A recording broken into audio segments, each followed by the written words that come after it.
Tonight, Victoria's hospital crisis hits the Royal Children's. A warning for parents. Details live.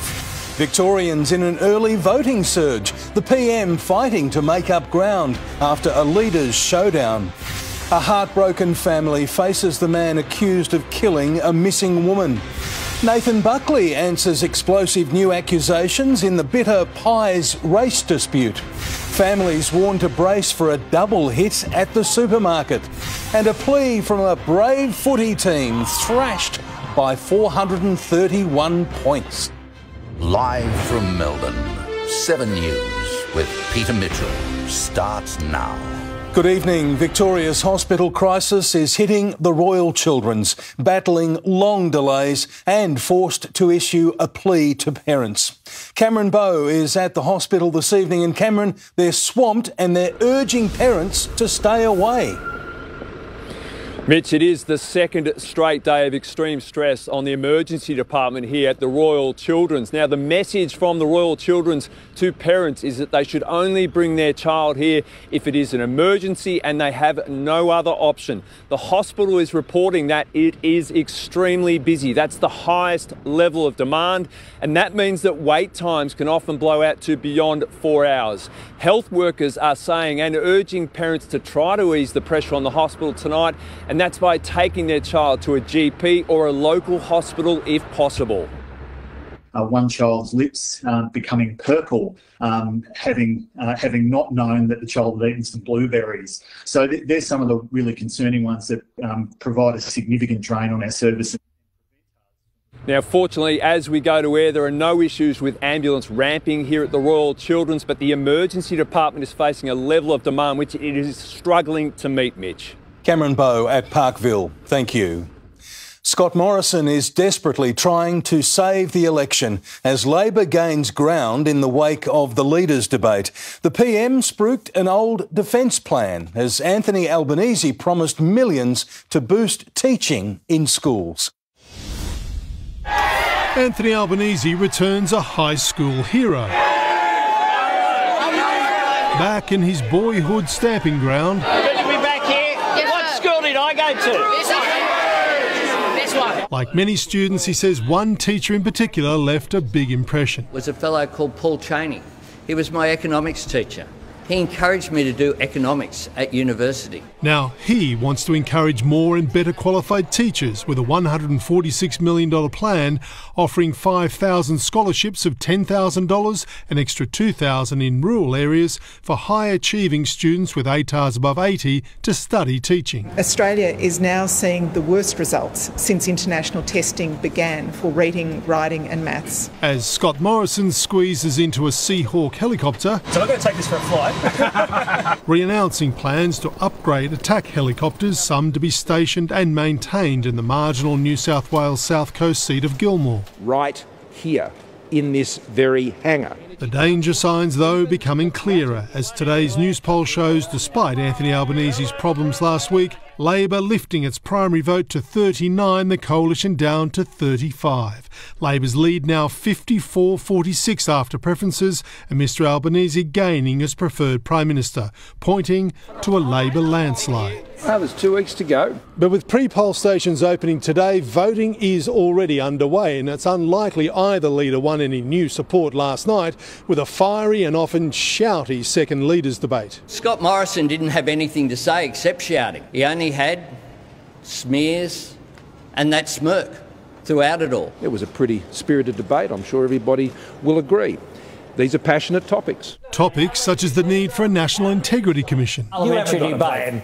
We have got a plan. It's only 2 pages. It looks a bit like that. There's nothing on it. Where is it? We will have it this year if we're elected. You've been hiding in the bushes. Small target, big risk. The most interesting answers, this concession on vaccines. Do you now accept that indeed it was a race? It was a race, Anthony, and we shouldn't have described it in those terms. And Mr Albanese conceding he can't guarantee wages will rise. Our objective is to have real wage increases. When push come to shove and he had to answer the question, can you increase wages? Well, he can't. Confirming there'll be no pot of gold, whoever wins. Mark Riley, 7 News. As we heard, voting in this election has now started, with Victorians swamping early polling stations. Election officials are predicting that as many as half of all votes will be cast well before Election Day. More Victorians than ever before are expected to vote at a pre-polling booth. Approximately half of all Australian voters will likely have cast their vote prior to Election Day. Early voting has surged in recent elections, from 26% in 2013 to 31% in 2016 and almost 41% last election. That number is set to climb even higher this year.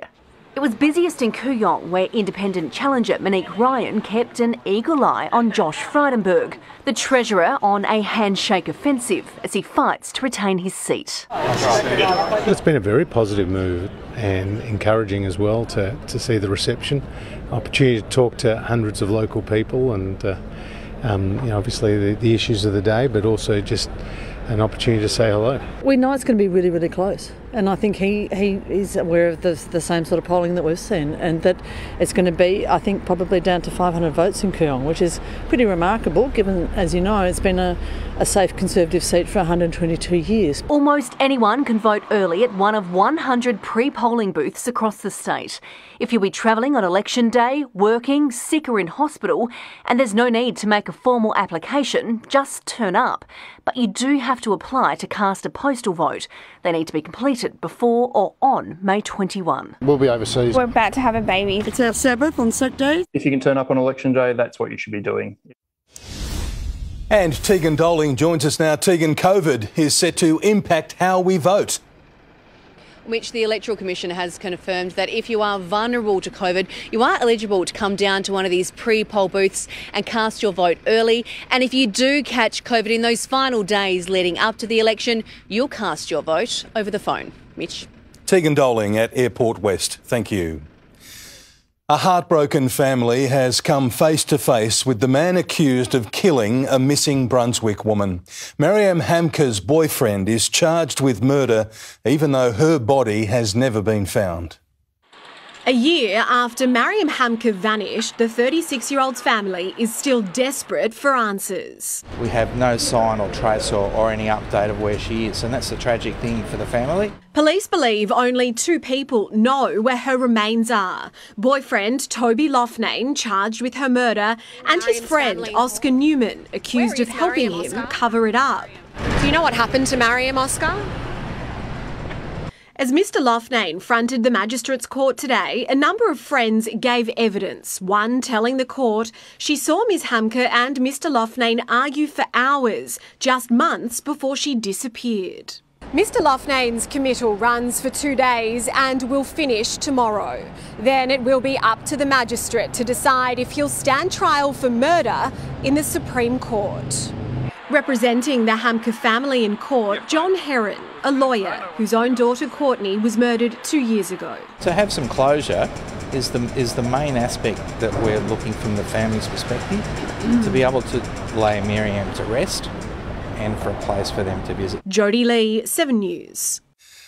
A little girl's made a miracle recovery after being left alone on a hot bus for 6 hours. Nevia Austin was airlifted to a Brisbane hospital after being found in a critical condition outside a regional Queensland daycare centre. But 5 days on, the toddler is now well enough to leave hospital and fly home with her parents.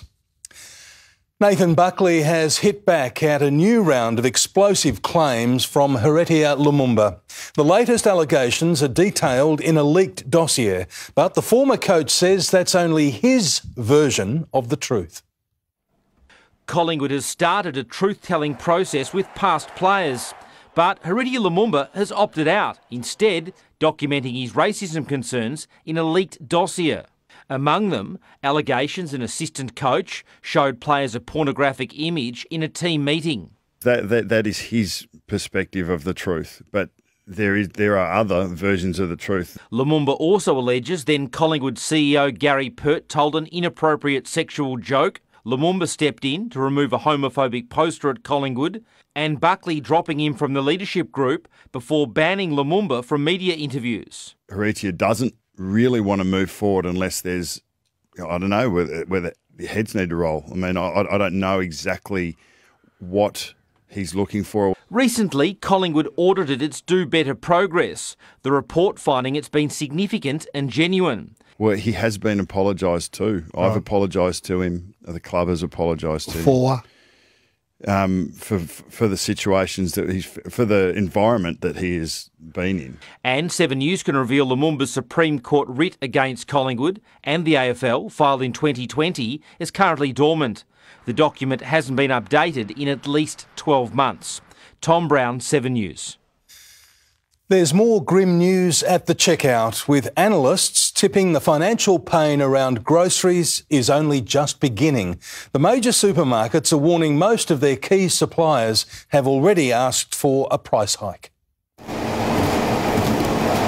Even our popular cheap meal can't escape it. The Aussie pie, caught in the inflation spiral. The humble Australian pie is starting to skyrocket, you know, when it comes to meat prices, flour prices and margarine prices, they're all in the up. Food suppliers hit by their own rising costs, no choice but to pass them on to us. For us, it's a bit of a game of chance and how much do we increase our prices and how sustainable it's going to be for our customers. On the supermarket shelves, analysts warn it could mean a 12% price hike this year. There's only so much pushback supermarkets can apply to the suppliers. Eventually price rises will come through. It's off the back of surging demand since the pandemic, supply chains are still under pressure and the crisis around Ukraine, meaning a jump in food prices now with a second tipped later in the year. $10 punnets of strawberries, customers on notice. IGA bosses have pointed to a recent increase in mince sales. The cheaper of the meat products, always a telltale sign, they say, that household budgets are under pressure. And since COVID, many items still missing. Widespread shortages affecting tissues, rice, soy milk, to name a few. Elsewhere in the world, we've seen interest rates rise multiple times. So Australia's really just catching up. We've had it good for a long time. Chris Marr, 7 News. In the past hour, Russia's Victory Day parade has been held in Moscow, celebrating the Soviet Union's Second World War victory. Vladimir Putin has told the crowd Russian troops in eastern Ukraine are defending the motherland. A Moscow show of might. Vladimir Putin presiding over a Victory Day parade in the middle of a bloody war. Hurrah!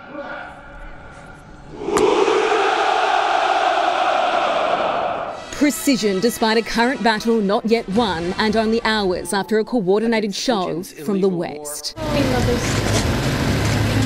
US First Lady Jill Biden crossing into the war zone, embracing her Ukrainian counterpart. The first time President Zelensky's wife, Olena, has been seen publicly since the war began. People of the United States stand with the people of Ukraine.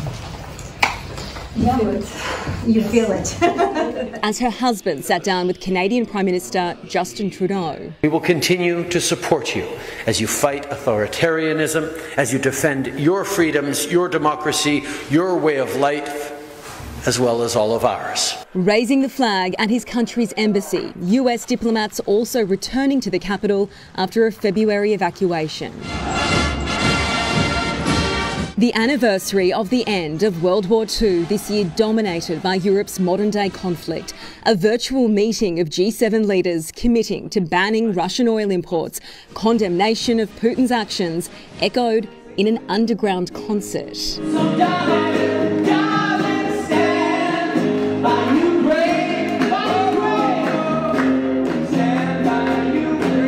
Despite the solidarity, this is reality here. 60 civilians still missing, feared dead after this airstrike on a school in Luhansk. Very soon there will be 2 victory days in Ukraine, and someone will not even have one left. We won then, we will win now too. In Kyiv, Cyril Greenolch, 7 News. Actor Craig McLachlan is back in court, taking on a former co-star and 2 media organisations, claiming they ruined his reputation. The defamation case relates to articles alleging he was a sexual predator and bully. His career in TV and theatre spans 3 decades, but for Craig McLachlan, a sexual predator is not part of his character. At court to defend his reputation, claiming the ABC and Fairfax media aired and published slanderous reports about his behaviour on set, which included allegations of indecent assault, bullying, and that he exposed himself to female colleagues. It's a case about a double-pronged attack made on him by two powerful media organisations, his lawyers said. McLaughlin can respond to the strong attack that those publications made on him and made on his reputation. He's also suing the actress who spoke to them, Christy Whelan-Brown. She played Janet, he Frankenfurter, in the staged production of the Rocky Horror Show in 2014. The 56-year-old's acting resume outlined in court, from Neighbours to the more recent The Dr. Blake Mysteries. A goof reel from on set, showing how actors deal with the stresses of performing and how it differs from other workplaces. This hearing is scheduled to run for 5 weeks and we'll hear from as many as 40 witnesses. The first person to give evidence will be Craig McLaughlin himself tomorrow. He'll detail the impact the reports had on his life, mentally and professionally. Leonie Ryan, 7 News. Australian basketball legend Andrew Gaze has slammed Liz Cambage over accusations she told Nigerian opponents to go back to their third world country in the lead up to the Tokyo Olympics. My understanding, there's even more to it that's even more disgusting. That is disgusting behaviour by her, and it's offensive to me. It's offensive to anyone that's represented our country. For her part, Cambage says the truth will always come to light. It's been a Monday of soul-searching for players at the Waganya Football Club in the state's northeast. They're dusting themselves off after being outscored 66 goals to none in a 431-point thrashing. The Waganya Lions have been mauled, first by COVID, then their opponents, losing to Beechworth by more than 400 points. It was disappointing, but the guys went into the game knowing that it was going to be a big day. The club claims there's not enough support for grassroots footy, especially since COVID. 22 players were in isolation. A forfeit was considered, but the club needed the money after 2 COVID-interrupted seasons. I mean, that's a gate we lose, it's a canteen we lose, a bar we lose, and really the club's not in a position to do that at the minute. What effectively was the reserves team was down 92 to nothing at quarter time. The Lions' only score came in the third quarter, but it didn't really help. The final margin, 66 goals, a league record. There's been no support thrown behind grassroots football for years. The AFL says it spends $50 million a year on community football right across Australia and has committed to an extra $8 million this year, picking up the tab for insurance and paying for volunteer support officers across the state. We actually approached the AFL earlier on in, when we were talking about going into recess to see what our options were, and we haven't heard from the AFL since. Blake Johnson, 7 News. Just the 1 point, but it was a good one. Tim Watson's here with sport, and Tim, Melbourne's captain is under an injury cloud. He is. Mitch Matchcorn was sent to scans by the club this morning. Hear what his chances are for a trip west. Plus, we speak to Marcus Bontempelli on his much-needed return for the Dogs. Also, a Sam Kerr stunner helps Chelsea to be crowned champions, amidst there's been backlash over player restrictions going out to nightclubs. We'll have details shortly. I'll see you again soon. OK, thank you very much, Tim. There are warnings for parents over a surge in the number of ADHD cases. Ahead on 7 News, what's behind it and why family doctors are being told to rethink. Also, hikers rescued after a bush ordeal. Tributes for a TV tough guy. A plea for help to send treasured medals back where they belong. And later, 5 tips from mortgage experts to help you manage rising interest rates. 2 hikers have been rescued after spending hours lost in the dark in the Lerderderg State Park west of Melbourne. The police air wing was called in to look for the pair after they lost their way last night. 14 hours later, they're making their way back to their car, so we need people to be prepared to find the maps of the area they're going to. The man and woman were not injured.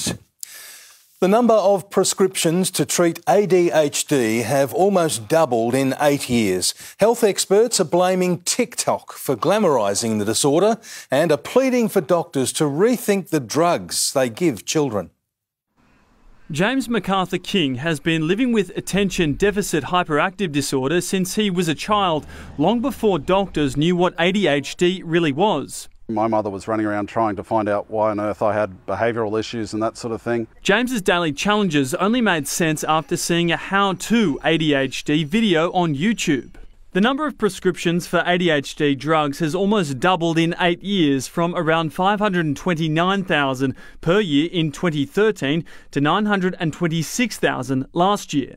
While James and his family struggle without Ritalin and dexamphetamine, some doctors fear hordes of children are being lured into misdiagnoses. ADHD is the diagnosis du jour, if you like. Everybody seems to think they have it. On TikTok, 11.2 billion people have watched videos on ADHD. Number 2, remembering what you were trying to remember. We have to be careful we don't medicalise ordinary problems of living. Dr. Ahmed says while the videos can destigmatise ADHD, parents and doctors have a responsibility to explore other solutions that don't always involve prescription medication, which can cause negative side effects. You can have quick consultations and it's actually can be commercially attractive. Just like these videos.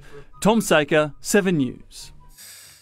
Police are trying to track down the family of a war veteran whose medals were discovered in furniture from a garage sale.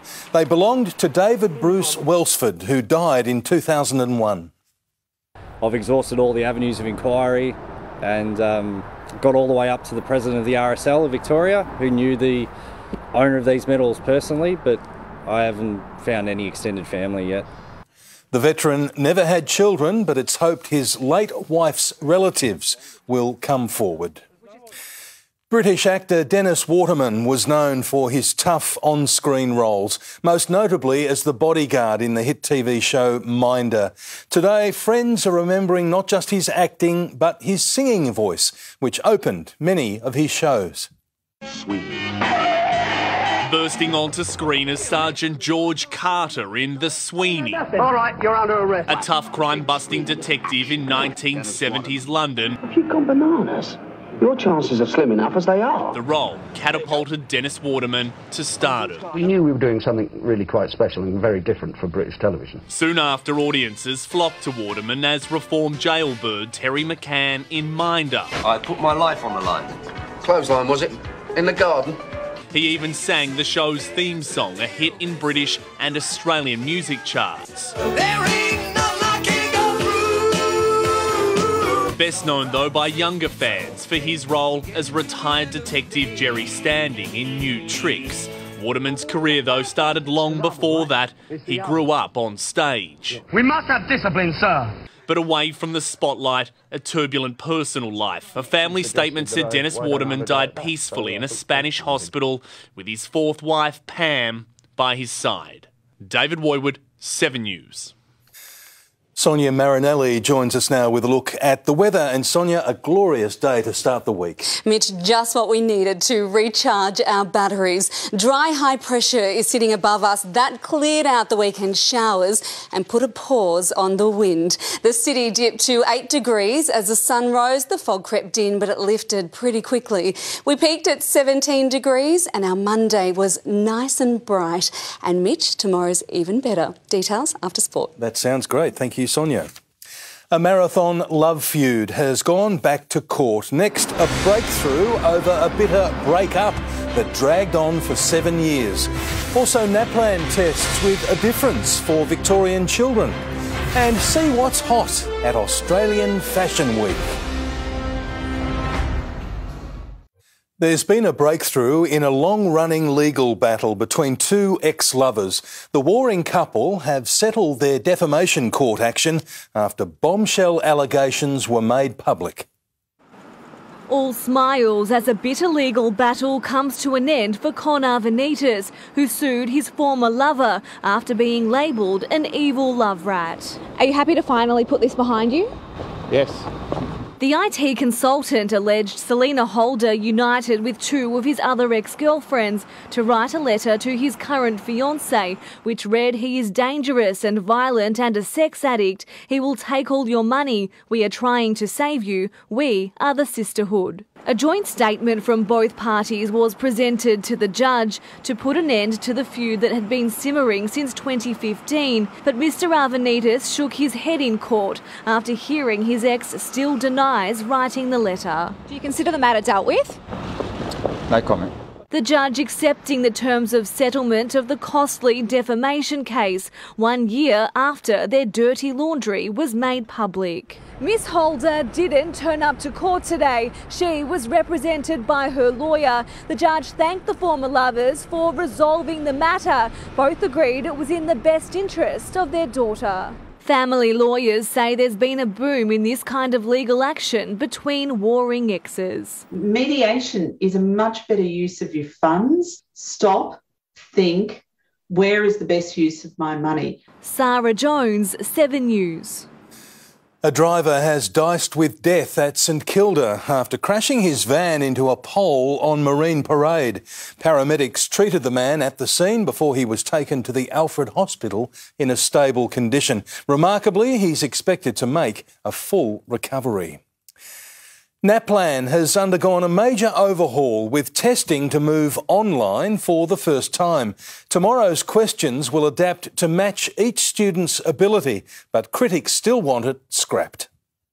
Tomorrow, more than 300,000 Victorian students will be put to the test, but this year the annual NAPLAN will look a little different. Let's count again in fives. We've been studying a lot of writing techniques and we've been solving a lot of maths problems. For the first time, the assessment will be online and questions will be tailored to each student's ability. If they're doing really well, they'll get slightly harder questions. If they're not doing quite so well, they'll get slightly easier questions. There are hopes the new format will provide more accurate results. The old paper test was a bit one size fits all. It's a one snapshot, but it does give parents sort of a picture of where their child's at. The temptation to cheat has also been factored into the new look test. The lockdown browser blocks everything so that they can't access dictionaries, they can't access the internet to do research or anything like that. From next year, the assessment will be held in March to help students improve more quickly. One of the criticisms of NAPLAN has always been that by the time we get the results, the year is mostly over.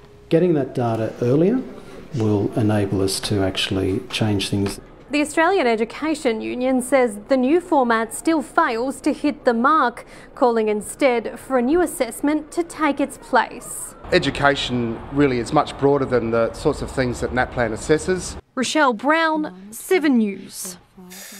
It has been a gloomy Monday in finance. The Australian dollar is now at its lowest point for months. Here's Network Finance Editor Gemma Acton. Thanks, Peter. Well, the weekend was not enough to break the recent dismal run for Aussie shares, with the ASX 200 today tumbling another 85 points to 7,121. Westpac bucked the trend, its shares up 3%. That was after stronger than expected first half results. The Aussie dollar has been sliding since Wednesday and is now barely holding on to 70 US cents, while iron ore is slipping on reports that Shanghai's COVID-19 lockdown will be tightened. And with many people predicting how high the Reserve Bank cash rate will go, one measure that's closely watched is what market traders think. They're expecting it will rise to around 3% by year end. Peter. Gemma Acton reporting. Australian Fashion Week has kicked off with a colourful start. Some of our biggest and brightest designers are leading the way after 2 tough years. Under a gloomy Sydney sky, fashion brings fun to life. Carla Zampatti's daughter Bianca kicking off Australian Fashion Week. Cutting through garments and putting in boning or smashing the colours or twisting, that was all a way to really say there is a beauty in this mad new world. 75 designers on show, including Gary Bugini. Every silk piece painted by hand, each outfit taking 2 weeks to craft. Colour makes me happy, so I want that every day for myself. A display of the finest resort wear, and this year shape, age and ethnicity is celebrated. There's very little representation in general in the fashion industry in terms of real people in the world that wear the clothes that we wear. An industry that contributes $27 billion to the Australian economy, taking a hit during COVID. Supply chain issues, very hard to find very skilled workers. Back with an aim to inspire. You can see that colours made a massive comeback, and it's really great, that sense of hope and optimism. Fashion Week is traditionally a trade event where designers present samples for wholesale buyers. But this year, plus-size models are breaking the mould, showing buyers that fashion can be done differently. Women of the world need a bit of a lift. In an industry where more is just enough. I'm super excited to see all the shows. Isabel Mullen, 7 News. Next, 5 tips from mortgage experts to help deal with rising interest rates. Also, why are Melbourne councils under fire over wood heaters? How thieves are targeting Bayside parks, and Phillip Island's penguins waddling into the record books. Thieves are stealing bronze plaques from Bayside parks. Port Phillip Council says the thefts include a sundial located along the Elwood Canal, which was donated by local children's author Celeste Walters. Council believes the thieves are selling the bronze in scrap metal yards. The city of Yarra has come under fire over a push to ban wood heaters. The council wants new heaters banned in built-up areas because of concerns about their links to asthma and respiratory illnesses. It will consider a motion tomorrow night requesting the Municipal Association of Victoria lobby the government to introduce tougher guidelines. With interest rates on the rise, many home buyers are worried about servicing their mortgages. But the advice from experts who've seen it all before is don't panic. In fact, they say it could be time to put the banks under pressure. Last week's 0.25% Reserve Bank rate hike signalled the tide has truly turned. I expect to see, in my view, at least 4 more rate rises. For those still trying to crack the market, it means higher mortgage repayments after you've cobbled together a deposit. And saving that 20% is hard. Comparison site Finder did some tongue-in-cheek research showing you'd need to forego up to 52,000 takeaway coffees. At one a day, that's 143 years' worth. But don't panic. For those with a mortgage, there are 5 crucial steps to managing rate rises. The most important thing is to ask yourself, what am I now paying? And remember, loyalty does not pay. On average, a bank charges a new customer 0.43% less on a home loan than an existing customer. Go to your existing lender, ask them, do you have a rock bottom deal? And consider getting free professional advice. Too complex a decision to make on your own. I really would say to everybody, go and talk to a mortgage broker. They don't charge you a fee. If you're struggling, go and see your bank and tell them you've got a few problems and you need to sort of get some relief for a period of time. It's some scary times ahead, but ones that can be managed. We'd recommend you get the right help. The 5th step is now's a good time to review your household budget. Switching to the best deal for expenses like car and health insurance will give you extra savings and a buffer against higher mortgage repayments to come. Gemma Acton, 7 News. There has been a record-breaking penguin party at Phillip Island. The tiny birds are gathering in numbers not seen since 1968. More than 5,000 swam into shore overnight. Our great conservation work that we do here means we've created a safe haven for the little penguin and they're thriving. Phillip Island is home to 40,000 little penguins, the largest colony in the world. Well done to everyone. 7 Eagles players have been fined, but Tim Watson, there's a hefty backlash already. Mitch, it was a costly night out and the Players Association has hit back. We're live with details next. Also hear from the Demons skipper sent for scans, while the Dogs captain tells us if he's ready for a Friday night blockbuster. There's breaking news from the match review on a dangerous tackle from Patrick Cripps. Sam Kerr weaves her magic in a thriller for Chelsea, and Star Power hits pit lane for the Formula One Grand Prix in Miami. Welcome back. AFL player fines are under fire tonight after 7-star Eagles were slapped with COVID sanctions. Let's bring in Chief Football Reporter Tom Brown now. And Tom, the Players Association are fuming. Tim, they are. The Players Association thinks players should be able to go to nightclubs and certainly shouldn't get fined if they choose to go. West Coast's been plunged further into crisis today. We knew about 2 players, but 7 players went to a Perth nightclub after their 109-point Richmond loss, each named today and fined $5,000 by the club. Now, West Coast is the league's richest club. They didn't embrace hub life in the last 2 years. With injury and COVID, they only have 20 or 21 listed fit players. They're 1-7, but the CEO today publicly backed coach Adam Simpson. There's no chance that Adam won't be coaching the football club going forward. We have complete faith in our system, what we've been doing.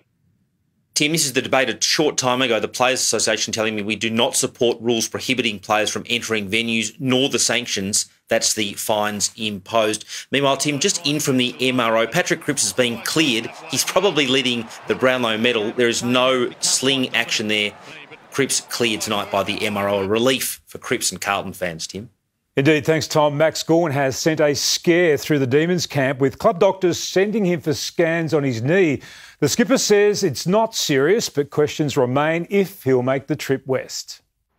A barefoot Max Gawn strolled in for scans, insisting he won't be putting his feet up this weekend. You don't need a week off or anything like that? I'll be pushing for no. No, like I've woken up really good this morning, so I didn't want to do this today, but they said to go in and make sure. It was this innocuous incident that did the damage, but the Premiership captain believes he's avoided being struck down with a PCL injury. I've had a pretty good start to the year. The first 8 weeks have been pretty good, and yesterday just got me a little bit in the second quarter, but like I said, I played out the half, so I'm pretty confident. Gawn says there's no need for further rule changes to protect ruckman. No, I think it was just a freak. I think the Mark Pitner one was a little bit concerning, but the Brodie Grundy one was a little bit more of a freak accident for mine, so I'm pretty confident where the ruck stuff is. Bulldogs skipper Marcus Bontempelli is confident he'll be back for Friday night's clash with Collingwood after being rested with an ankle complaint. This happens, sort of throughout your seasons and your career, that there's going to be times where you might have to miss. So it's unfortunate, obviously with the result too, but yeah, plan to be there on Friday. Tim English will be tested after 3 weeks out with a hamstring strain. Cody Waitman had surgery today on a broken collarbone and will miss up to 3 weeks, while Laith Vandermeer will be sidelined for 2 months with a hamstring injury. And nothing will distract Dyson Heppel from being cherry ripe for his 200th game. And this peanut. There's a fire alarm, mate. Yeah, we've nailed this, fella. Chris Stubbs, 7 News. Harris Andrews has detailed his frustration over the arms-out umpiring fiasco.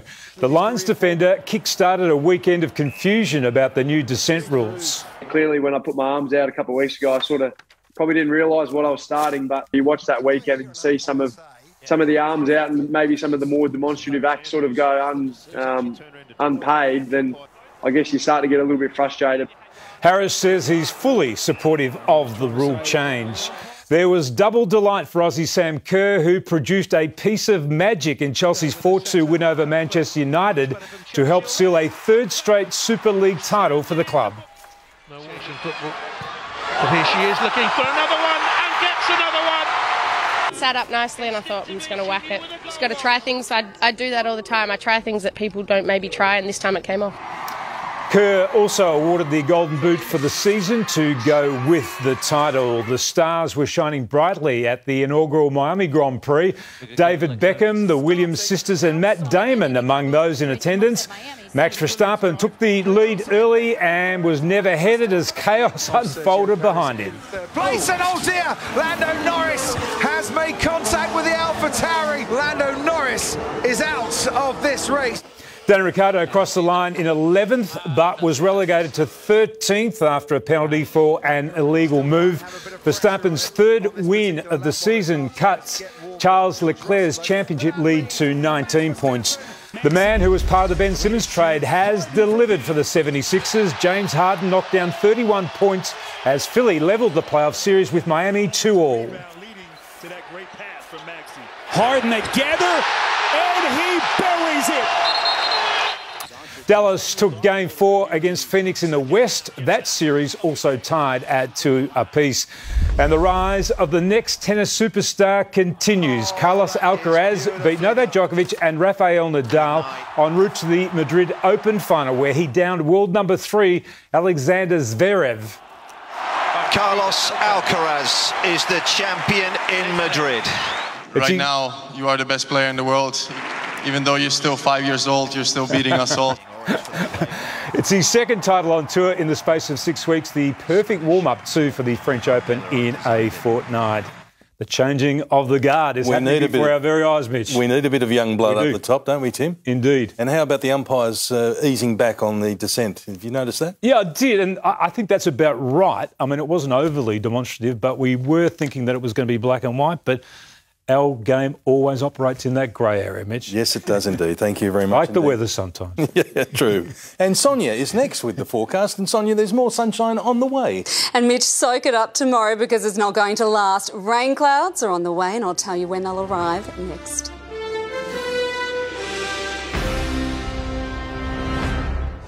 Know the headlines as they break. Know the stories as they happen. With 7news.com.au, know the news now. Exclusive. Inside the secret operations. To prepare Victoria's best of the best. To face the most dangerous threats. Plus, the Great Mortgage Checkup. Special reports. 7 News at 6 o'clock. Good evening. We'll enjoy another couple of dry days before the wet weather returns. A high-pressure system moved in overnight. That cleared out the weekend's wintry showers and put a pause on the wind. So the combination of clearer skies and light winds allowed the fog to settle in this morning and the temperature to plummet. The city dipped to just 8 degrees, but it was well worth it in the end. The day bright with lots of sunshine, and we had a mild high of 17. In the city right now, it is sitting on 13 degrees. So this was as strong as the wind got, but the day was mostly calm and that eased us very gently into the new week. It also helped the temperature to rise, most spots reaching 16 or 17 degrees right across Melbourne and Geelong. Now the whole state clear from the showers today, just a scattering of cloud but lots of sunshine. Maximum spot on average and they'll continue to rise as we head towards the weekend. No snow this week, it'll be too warm for that, but we are getting another round of showers. So the high drifts a little further out over the Tasman tomorrow, still keeping Victoria dry and settled during Tuesday. But on Wednesday, a rain band spreads down into northern Victoria, reaching the coast by Thursday. Now, it's all being fuelled by a low pressure system. You can see it there as it makes its approach from the west. So if we head a little closer in, that wet weather crosses over the border on Wednesday. Thursday should be the wet day for Melbourne. Now, there'll be some showers around on Friday. Then we get another pulse of heavier showers on Saturday. The heaviest of the falls are favouring eastern Victoria, and at this stage, much of the west misses out. To the forecast now, there is rain for Brisbane and there are showers over Sydney, but staying nice and dry for now in both Adelaide and Hobart. And that does go for us as well. A chilly night across Victoria, so we're getting more early morning frost and fog, but we are shaking off the icy start with even more sunshine than today. And we're getting another round of light winds, so nice and comfortable. Closer in, some early morning frost and fog as most spots drop to around 5 degrees, calm like today, but less cloud and much more sunshine. And that should get us as high as 18 or 19 degrees, even as high as 20 for those up in the outer northeast. So tomorrow shaping up to be a glorious day in the city. A low 6, top of 19 degrees and barely a breath of wind. Cloud does start to build on Wednesday. The city warming to a top of 20 and we could get a late shower, but Thursday should be a wet day in the city, a top of 18. The showers ease during Friday and it's a warmer 21. More showers on Saturday, 21. Maybe a shower or two on Sunday as we head for a top of 19 degrees, but then we're turning colder by Monday. But tomorrow, autumn perfection, a top of 19 degrees, light wind, lots of sunshine. Mitch, it won't last long, so get outside, make the most of it. It's going to be a glorious day. And still some 20s on the way too. Absolutely, looking forward to that one. Yes, thank you, Sonia. Now here's what's on Sunrise tomorrow. Back to pitch tomorrow on Sunrise New Age mattresses. They have all the bells and whistles, but which one will give you the best night's sleep? The results are in for every body shape. See you in the morning, Melbourne. And that's the way it is this Monday, the 9th of May. Thanks for your company. For now, from the 7 News team, good night.